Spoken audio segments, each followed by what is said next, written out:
everyone receives is a reflection of us. I want to talk to you about an event that occurred to me just now. Fascinating insight into people who are stuck in a 3D way of thinking.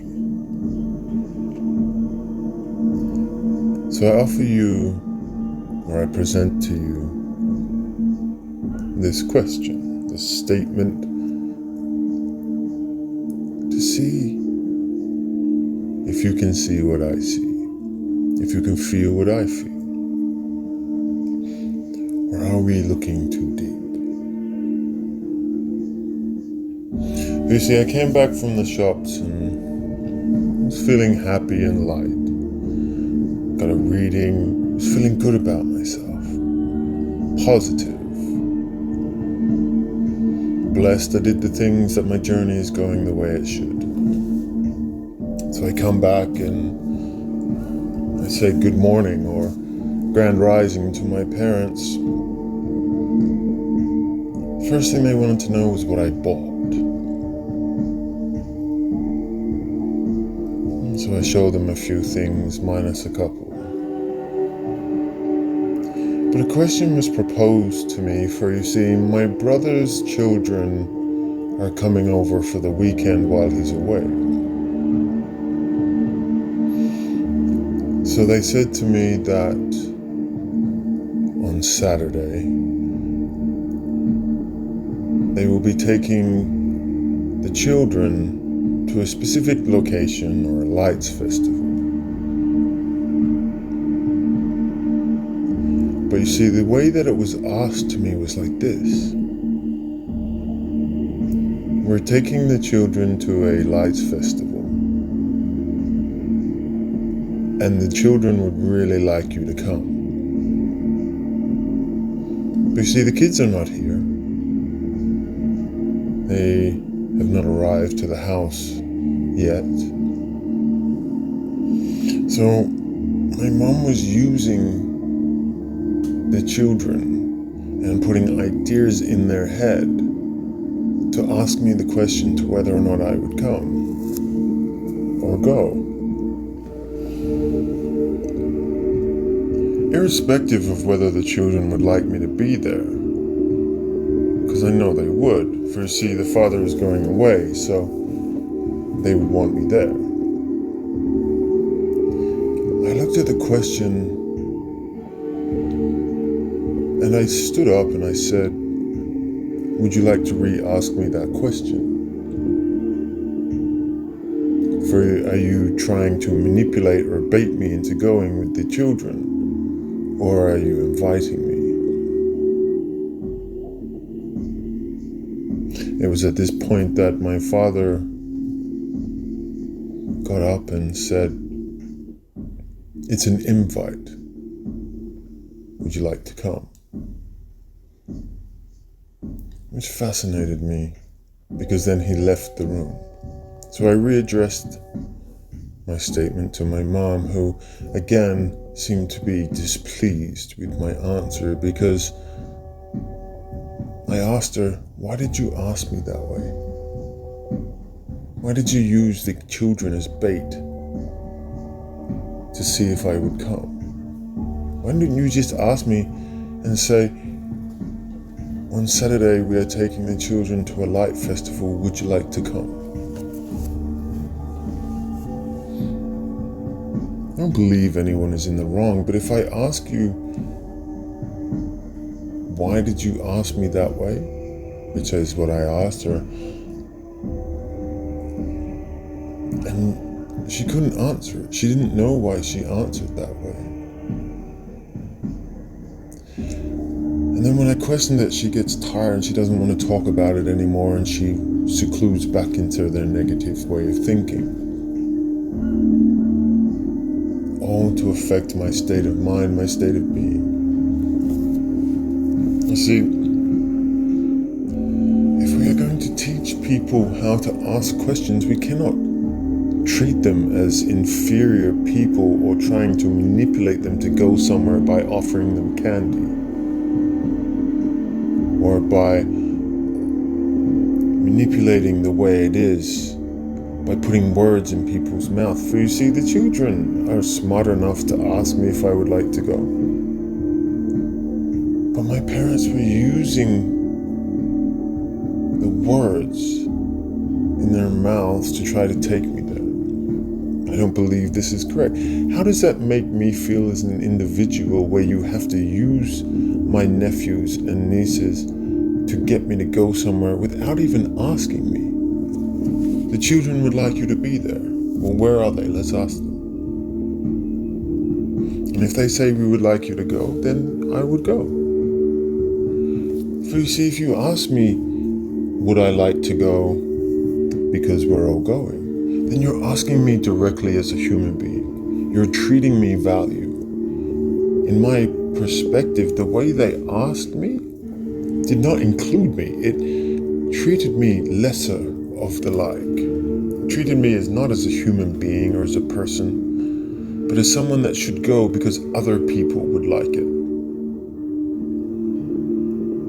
You see, if you look at it in that context, when you're talking to people, you're basically saying, we need you to be there, but we know you might not go. So we have to use bait to get you to go because other people would like you to be there. So you need to stop being selfish. That is the underlining message that was there with what she said. Whether she knew it or not, I think she did. But when I like to talk about it and find out the reasons why, and you become aloof, and you cannot justify why you said it, or you cannot see the reasons of what you said can be harmful, and you shy away and say it's all too difficult, then who is at problem here? Who is at fault? Am I just to accept your 3D questioning, your 3D way of reality, to try and keep me in a docile mind, to keep me agitated, to take away my goodness and my happiness, because you are afraid that I might overpass you? Or do you have problems yourself? So I transmute these ideas into understanding and learning so that we may teach others in my situation. Do people think, was I being overreactive? Could I have just not understood what she meant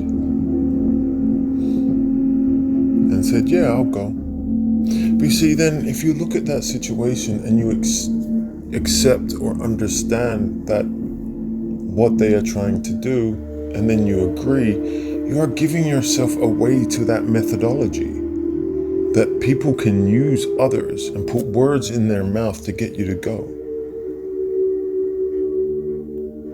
So therefore you are lessening yourself as an individual by agreeing to it.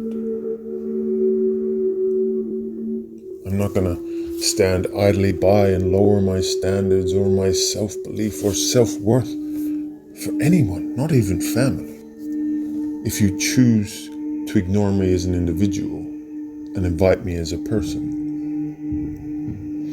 and not accept that the way that you said was incorrect. If you see, when I suggested that, she wanted to take it all back, saying I wish I'd never said it. She regrets saying it.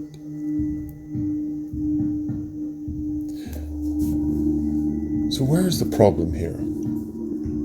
And the problem is that I identify it and I address it and I want to try to help people understand it, but then they are defensive when I call upon it. Am I at fault? Or am I trying to educate others in the errors of communicating to someone of a more spiritual nature? The problem is so many people who are living in a 3D world, governed by 3D news and 3D ways, that they fail to see, or they struggle to get out. They don't understand, or they're keeping themselves trapped because they're afraid, or they're nervous, or They don't want to because it's uncomfortable, because they don't know how to do it, and it's too hard for their brain to comprehend.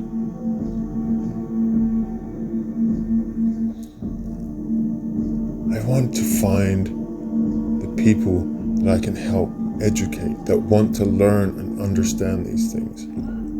I go through these pains of my own family, my own mother and father, so that I can help guide others in these situations about paying attention to the words that you use. But not only that, to not fall for the entrapment, because if you agree to that, then you agree to being lesser than who you are, of them talking to you as if you are nothing, whether they know it or not. And you are so much worth more than that. You should be addressed as a king and a queen, as a prince and a princess. Always put first before others, no matter who it is. Never use other people as bait to get something to go along with your own agenda. So pay attention to the words that people use when they include you. Do they include you? What are the reactions like of those around you when you stand up for your right and you own it and you stand in your presence and you command that they listen to who you are and respect who you are? There is so much negativity surrounding them, because as soon as I get to a place where I want to be good and I want to include them in my life, they just continuously keep pushing me away. I was told I need to forgive them. I forgive them. But to what point does one have to forgive and understand, but not accept the fact when one chooses to abuse who you are as an individual because you don't comply? I love them. They have offered me a home to stay in my transition, and I will forever be grateful. But it's times like this that highlight to me that this is not where my home is. So I call out to the universe. I remove my blockages of abundance from coming in. And I allow my growth to bring in my soul tribe, to bring in the places that will appreciate how I see the world, how I can teach the world.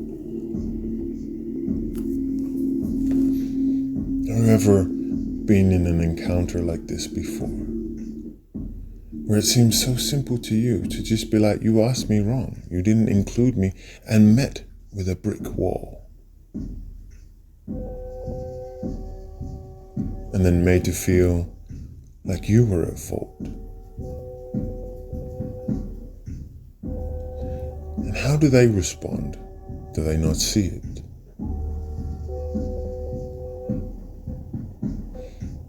So to my fellow brethren and sisterhood out there, I say to you this: you are the emperors and the queens, or the empresses in this world. And if anyone does not ask you as an individual before others, always question the motive behind it, the agenda or the agreement that they are trying to place upon you. And if you are met with hostility, then you have succeeded in understanding your self-worth. And it is with that peace and love. Take care.